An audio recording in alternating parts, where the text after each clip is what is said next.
Shalom. As young Elijah embarks on his research, he will soon discover that everything he thought he knew about his history was all wrong. The cover-up of the accomplishments of black people. Chancellor Williams wrote a book called The Destruction of Black Civilization. And in this book he outlines 7 points as to why he feels that there was a cover-up.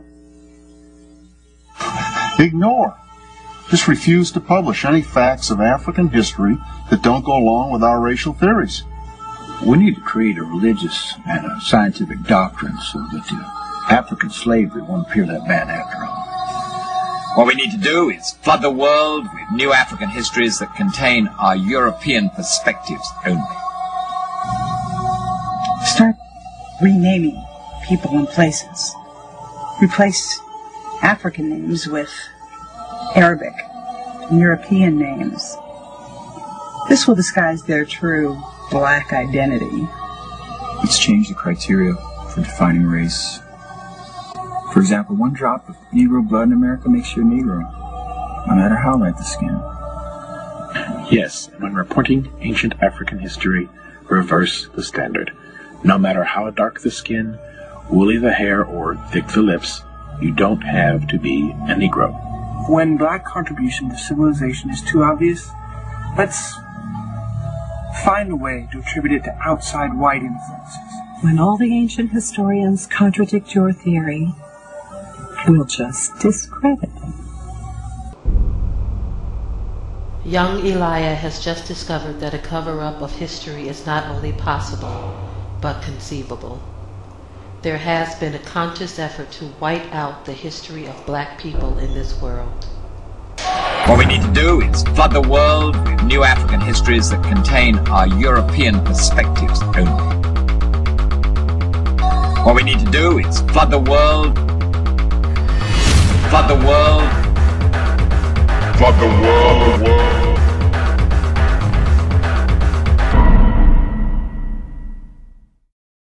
Just over 100 years ago, a wandering prospector, a German by origin called Karl Mauch, searching for gold, came through these remote hills on a long trail and stumbled on this. He was the first white man ever to see it. And what he found, though he didn't know, were the largest man-made structures in any part of old Africa south of the valley of the Nile. A stone-built city in the heart of Africa, and yet the white people who first saw it were so blinded by their prejudices that they could not believe the evidence of their own eyes. Rather than face the possibility that Africans might have a history of their own, they fabricated exotic explanations and imagined fantastic rites in honor of faraway monarchs.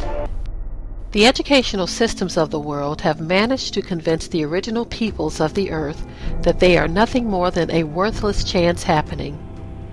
You have those such as Jordan Maxwell, who claim that we are some sort of primitive being that was already here before God created them. Note the implication is that they were created by God and that we evolved. The favorite claim of many is that we evolved from apes, which helps them in stating in their constitution that we are only 3/5 human. Was the eminent writer and historian Thomas Carlyle.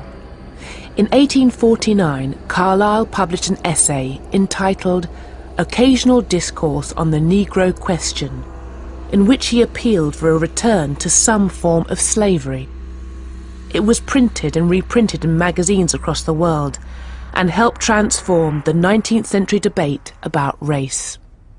Carlyle's voice is a kind of prophetic voice, which booms out from his study in Cheyne Walk in Chelsea, and he writes these, extraordinarily powerful prophetic pieces which were read, with gusto by Victorians, and one can imagine them all sitting around their fires reading the latest periodical that's come out with this flow of rhetoric. In this case, in the Occasional Discourse on the Negro Question, the flow of rhetoric is about the necessity for inequality Inequality is the proper way to run a society. Those who know should rule those who don't know. Men should rule women, white people should rule black, educated people should rule the masses.